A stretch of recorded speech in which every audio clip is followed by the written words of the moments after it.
اور اللہ بندوں کو خوب دیکھ رہے ہیں۔ واللہ بصیر بالعباد، اللہ تعالی ہر ایک کو دیکھ رہے ہیں کہ کون کیا کر رہا ہے۔ اس آیت میں ایک داعی کے لیے نصیحت ہے۔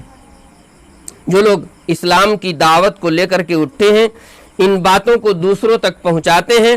اس پورے رکوع کے اندر بہت ساری باتیں ہیں۔ ایک تو یہ کہ ذاتی طور پر ہمیں جن صفات کو ماننا ہے اور جن کوالٹی کو ہمیں پیدا کرنا ہے وہ اللہ نے بتایا کہ ہمیں مغفرت طلب کرتے رہنا، آگ سے جہنم سے پناہ مانگتے رہنا، ایک صابر بندے کی طرح رہنا، ایک صادق بندے کی طرح رہنا، ایک قانت یعنی اللہ کا فرما بردار بن کر کے رہنا، اور اللہ نے جو کچھ بھی دیا ہے اس میں سے اللہ کے راستے میں خرچ کرتے رہنا، رات کے آخری حصے میں اٹھ کر کے اللہ سے معافی طلب کرنا۔ اور پھر یہاں پر بتایا کہ جب ہم تم سے کوئی بحث کرے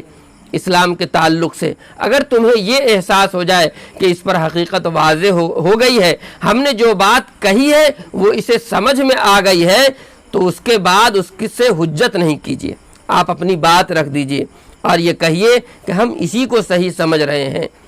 اور اگر وہ صحیح سمجھ لیتے ہیں تو آپ کہہ دیجئے کہ آپ ایمان میں آ گئے، اسلام میں آ گئے، آپ صحیح راستے کی طرف آ گئے۔ اور اگر نہیں مانتے ہیں تو پریشان نہیں ہوئیے، اپنے جان کو ہلکان نہیں کیجیے، افسوس نہیں کیجیے، اس لیے کہ آپ کا کام منوانا نہیں ہے، آپ کا کام حجت کرنا نہیں ہے، آپ کا کام زور زبردستی کرنا نہیں ہے۔ کام کیا ہے؟ وَإِن تَوَلَّوْا فَإِنَّمَا عَلَيْكَ الْبَلَاغُ، اگر وہ آپ کی بات کو نہیں مانے، پیٹھ پھیر لیں، تو آپ پر صرف اللہ کی بھیجی ہوئی باتوں کو ان تک پہنچا دینا ہے۔ تو ہم لوگوں کا کام بھی یہی ہے کہ ہم اللہ کی بھیجی ہوئی بات کو ان تک پہنچا دیں۔ واللہ بصیر بالعباد، اللہ آپ کو بھی دیکھ رہا ہے، جو لوگ پہنچانے والے ہیں، اور ان لوگوں کو بھی دیکھ رہا ہے جن تک یہ دعوت پہنچائی جانی ہے۔